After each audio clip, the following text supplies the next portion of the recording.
prêchant le royaume de Dieu et enseignant les choses qui regardent le Seigneur Jésus-Christ avec toute hardiesse, sans empêchement. Acte 38-31. Je voudrais que vous examiniez plus particulièrement la dernière partie de ce verset. Pas un homme ne l'empêchait. La vie chrétienne peut être comparée à une course de haies ou d'obstacles. C'est un sport que nous avons tous pratiqué à l'école. Ceux qui participent à la course doivent sauter différentes haies, sans renverser la haie ou la barrière. C'est ainsi que le coureur remporte le prix. Les obstacles sont souvent constitués par un mur, quelquefois des tables, des chaises, des flaques de boue ou d'autres choses difficiles à sauter.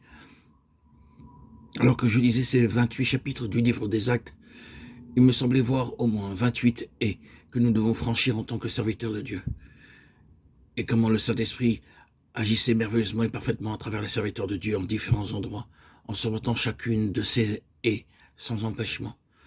Dans les temps anciens aussi, Dieu avait montré à ses prophètes qu'ils devaient continuellement s'attendre à lui pour déplacer les montagnes. Ce fut sa manière de confondre leur adversaire, comme nous le voyons dans Ésaïe 64, 1, 3, Ésaïe 63, 19 et 64, 1, 2. Oh, si tu déchirais les cieux et si tu descendais, les montagnes s'ébranleront devant toi, comme s'allume un feu de bois sec, comme s'évapore l'eau qui bouillonne. Tes ennemis connaîtraient ton nom et les nations trembleraient devant toi. Lorsque tu fis des prodiges que nous n'attendions pas, tu descendis et les montagnes s'ébranlèrent devant toi.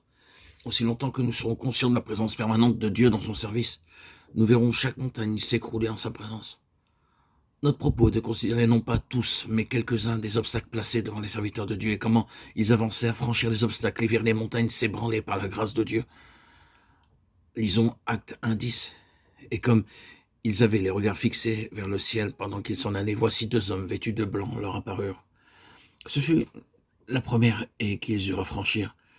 Le Seigneur Jésus-Christ avait regagné le ciel, il était parti. Ces quelques disciples restaient sans secours et regardaient vers le ciel. Le Seigneur venait juste de les charger d'être ses témoins à Jérusalem, en Samarie et jusqu'aux extrémités de la terre. Ils avaient compris ce que le Seigneur avait dit, mais ils n'avaient laissé aucune instruction détaillée d'aucune sorte, pas de plan, pas de schéma à suivre.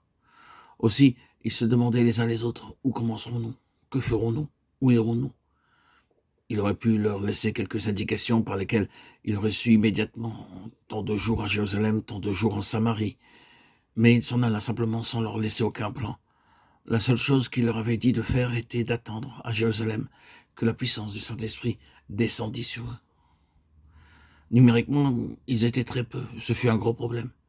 Mais en plus de cela, il y avait encore 3 grandes montagnes qui se dressaient devant eux et qu'ils avaient à franchir. La nation juive qui les haïssait, la politique des chefs romains qui les maintenait en esclavage, les Grecs avec leur culte des idoles. Toutes les fois que nous recevons un message de Dieu ou un fardeau sous une forme ou sous une autre, la première question que nous posons est comment commencer? Vous pouvez aussi avoir le sentiment que c'est une très lourde responsabilité et que notre cas est différent.